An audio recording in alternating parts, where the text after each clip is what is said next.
Praise be Jesus in Mary. Saint Joseph of Cupertino was born in 1603 in that town. If you imagine Italy as being like a boot, then Cupertino is in the heel. And Joseph was a kind of boy that gets walked all over. His father was a wheelwright who made a good living, so the family should have had a comfortable life, but he had perhaps one flaw, which was that he was so soft-hearted that he could easily be talked into guaranteeing other people's debts. When they failed to pay, the police came looking for him to put him into debtor's prison if he couldn't pay the debt. When Joseph was born, the house had been seized to pay the debts, and the saint was born in a stable where his mother was hiding. That's how, like Jesus, he was born in a stable. He was the last of 6 children and was baptized Joseph Mary. She was a firm disciplinarian who thought it safer to punish more rather than too much rather than too little, lest the children be spoiled. He was a temperamental but pious child and often spent time in the Church of St. Francis. There he would spend long hours with his mouth open in stunned amazement at God and his arms wide open in the form of a cross. The children made fun of him for this. They and adults thought that he had a learning disability, but they didn't put it as politely as that. He was something of an embarrassment to his family. He learned little in school because he was always distracted or forgetting. His school days ended when he was about 9 because he developed open sores on his body that became infected. The medicine of the time only made things worse, and he was bedridden for 5 years. Finally, despairing of all human remedies, his mother borrowed a horse, loaded him on it, and took him to a shrine that was about 9 miles away at Galatone. Their faith obtained a miracle. Joseph got up completely healed and wanted to walk all the way back, using a staff to support himself since he hadn't walked in years. He was now 15. He was too old to be sent back to school, but he had to find some way to support himself in life, so he was apprenticed to a cobbler so that he could learn a trade. He never learned how to make or fix a shoe, but the cobbler let him stay because he felt sorry for him. He spent a lot of time in churches, both by natural inclination and to avoid the company of people who would make fun of him. His brother was his mother thought that the right place for her son was in a friary. Her brother was a highly respected conventual Franciscan. He'd been a missionary in Germany. He was a famous preacher, provincial minister of the order. So she got Joseph to go see him at the Grotella. The Grotella was a neglected shrine of Our Lady 2 miles from Cupertino that the conventuals were restoring. Joseph's uncle considered the case. Since his son was, but his nephew was illiterate, he couldn't become a priest, and his incapacity to learn a trade made it very questionable whether he could be a religious brother either. So he turned him down. Then Joseph asked the Capuchins, and they accepted him. They tried to train him as a religious brother, but there was the same problem. He wouldn't pay attention long enough to learn how to cook or garden or do anything else, and he kept breaking things. And then he also got sick. He had got another infection. So they sent him home. Joseph was so sad about losing the Franciscan habit that he later said that it was as if they had torn the skin off his body when they took the habit off him. On his way back to Cupertino, he learned that his father had died, so if he was to stay at Cupertino, the police would put him in debtor's prison since he was the heir. His mother went to the Grotella to ask Joseph's uncles to take him into the friary, at least to give him refuge from the authorities, but they said no. Joseph went there himself and asked to be taken in at least as an oblate if he couldn't be a friar, but he couldn't. They refused that as well. The Holy See had established that one had to be 22 to become an oblate. So in the end, the friar sacristan took pity on him and led him up to a cubbyhole in the dome where he could hide.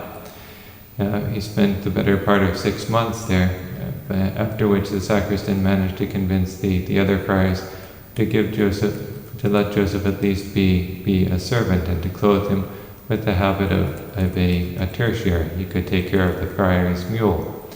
The habit would give him immunity from the authorities, because there was this division between people who were under the authority of the church and people who were under the civil authorities. So being a tertiary put him under the authority of the church, at least enough to be free from the danger of being thrown into prison. Slowly, the Franciscans began to realize that dim-witted lad living in the stable had an extraordinary spiritual life. He was very humble and had profound insights about God. He was also cheerful, always cheerful, never complained, and he was happy to sleep on a straw mattress with a rock for a pillow. He did harsh penances, and he was very devoted to Our Lady. He'd also started studying on his own, though with poor results.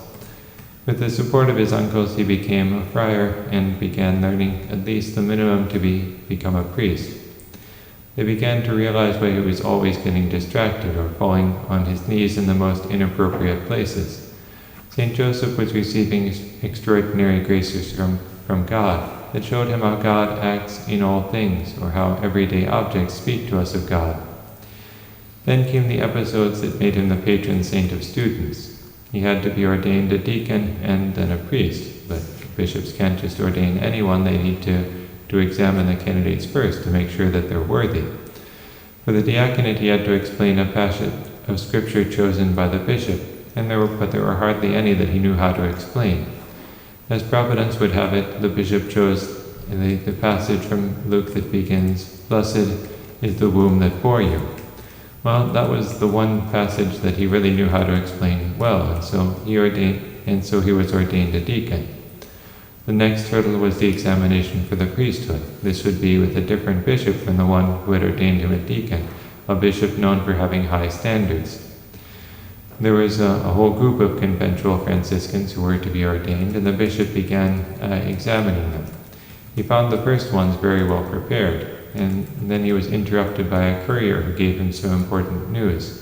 Because of this, he wanted to get on and with the ordination to finish it, and since it seemed to him a waste of time to examine candidates who were so well prepared, he admitted the rest of them, including St. Joseph, to the ordination without any examination.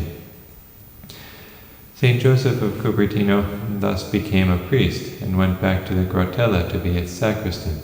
He continued studying, especially to learn about cases that he would have to resolve in confession. But though he was a priest, he was an unusual sort of priest, especially for the conventuals, which were such an intellectual order. On the one hand, he knew that he was useless for preaching and other such duties, and so he gladly did the humblest tasks in the friary.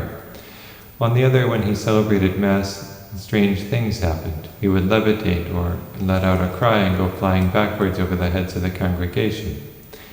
Being a priest had intensified his spiritual life, and instead of just being distracted, he would fall into ecstasy and lie motionless for a long time. When he would come to, he would apologize for his fit of giddiness. When he would fly like a bird from the door of the church to the altar, or from the ground floor to the window of his cell, or from the ground onto a tree branch that was obviously too thin to hold his weight. In churches and in houses, he would fly up to embrace statues or kiss paintings on the wall, or to a crucifix. And he didn't always fly alone. If he was holding someone when he went into ecstasy, they would go together. But unfortunately, the poor passenger was not in ecstasy and was often terrified that he would fall. He could sense sin as if it was something physical, like a stench or filth, or he could even see it on a man's face. People who needed to confess seemed to him as though they had dirt on their faces, and so he would tell them to go wash their faces. Those who lived in sin had filthy black faces. They didn't understand when he said to them that they had to go wash their faces, but another friar would explain that Father Joseph was telling them to confess. When they came back, he would congratulate them on how good they looked now. Of course, he worked miracles as well, healing pilgrims who came to ask his help, and crediting Our Lady with the miracles. Naturally, he attracted pilgrims, many of whom were drawn more by curiosity to him rather than by devotion to visit Our Lady, so he would send them to see her instead. Every Saturday, farmers and shepherds would gather at the shrine for the Litany of Loreto, and led by St. Joseph. Once no one showed up, so St. Joseph called out, "Come, sheep of God, to venerate the Mother of your God." The sheep left to the shepherds and came. When the shepherds followed them into the church, they found the litany already in progress, with the sheep responding, "Bah!" at every invocation. The Father Provincial thought that it would be a good idea to send this holy friar on a tour of all the friaries of Apulia, that region of southern Italy, or southeast Italy, for the edification of the friars and the faithful. He went around like a new Messiah, drawing crowds and working miracles. But the Inquisitor of Naples thought that Christendom didn't need a new Messiah, and called St. Joseph before his tribunal. When he interrogated him, he found nothing blameworthy. This was not a proud friar full of delusions of being a Messiah, but a humble friar of right doctrine. Still, he sent him to Rome to be assigned to some solitary friary where he would no longer attract crowds. When the Minister General, the General Superior of the conventuals, met him, he conceived such veneration of him that he decided to present him to Pope Urban VIII. In the presence of the Pope, the saint went into ecstasy and remained with his body suspended in the air until he was ordered to return to himself. Then Father Joseph, confused and humiliated, asked the Pope's forgiveness for having fallen asleep in his presence. He was assigned to Assisi. As soon as he entered the basilica there, having seen an image of the Blessed Virgin with the child in her arms, he gave out a cry and then flew to kiss the image, persuaded that the Mama of the Grotella had preceded him. After a second such flight, he asked those present to pardon him for his defects of nature. His Mass, because of the ecstasies, would last 2 hours. When he said, "Lord, I am not worthy," before communion, he would go flying to the back of the church and lie there trembling like a leaf. Fearing trouble from the Inquisition, the Superior had a suite of rooms built for St. Joseph, with a private chapel so that he could say Mass without anyone being present. Noblemen, however, managed to get permission to visit him. To hide him better, he was moved to a remote Capuchin friary in the mountains. No one was to say that he was there under pain of excommunication. It was hard for him to be separated from his converts. The Capuchins asked him if he would like to join them, but he knew that wasn't his vocation. Finally, after 4 years, Pope Alexander VII ordered that he return to a friary of the conventuals, and specifically the one at Osimo, a few miles from Loreto.